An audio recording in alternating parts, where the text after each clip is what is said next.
t'écoutes du Joule et toi? Ravel, tu connais? Bah oui, Marvel, c'est toute mon enfance. Mais non, Ravel. C'est quoi Ravel? Écoute. Ah ouais. Ah ouais, je kiffe. Ah, c'est trop génial. Mais c'est qui Ravel? Né en 1875 à Cibourg, Maurice Ravel rentre au Conservatoire de Paris en 1889.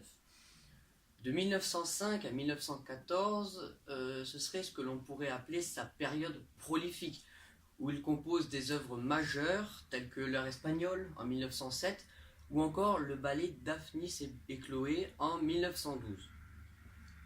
L'année 1928 fut très riche culturellement pour Ravel, notamment de par ses voyages au Canada et aux États-Unis, où notamment il découvre le jazz et rencontre George Gershwin. De ces rencontres va naître le fameux Boléro de Maurice Ravel, composé également en 1928. Le compositeur meurt en 1937, après avoir composé entre 1929 et 1931 deux de ses plus grandes œuvres étant le concerto en sol majeur et le concerto pour la main gauche.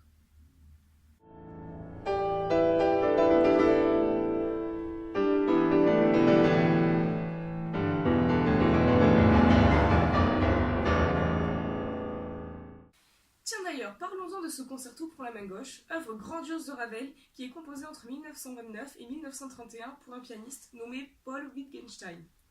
Issu de famille aisée, celui-ci est envoyé sur le front russe pendant la guerre de 14-18 où il perd son bras droit. Cependant, Wittgenstein refuse d'abandonner le piano. Il demande alors à de nombreux compositeurs tels que Sergei Prokofiev et Ravel de lui composer une œuvre qu'il puisse jouer avec sa seule main. C'est alors un travail acharné pour Ravel.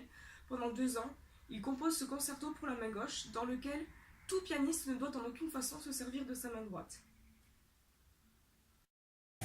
Lou Ravel.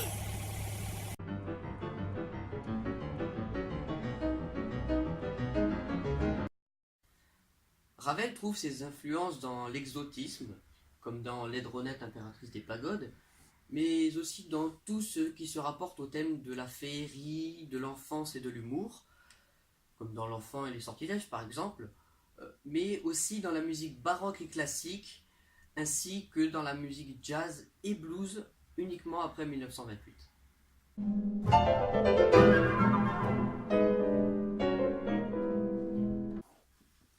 Le concerto est une forme de musique instrumentale cherchant à mettre en valeur un soliste et à montrer sa virtuosité. Et oui, Jamy. Cette œuvre pour main gauche de Ravel réunit un orchestre symphonique et un piano apportant la douceur, la virtuosité et une certaine force. Structuré d'un seul mouvement, le concerto pour piano à la main gauche est cependant composé de 7 épisodes.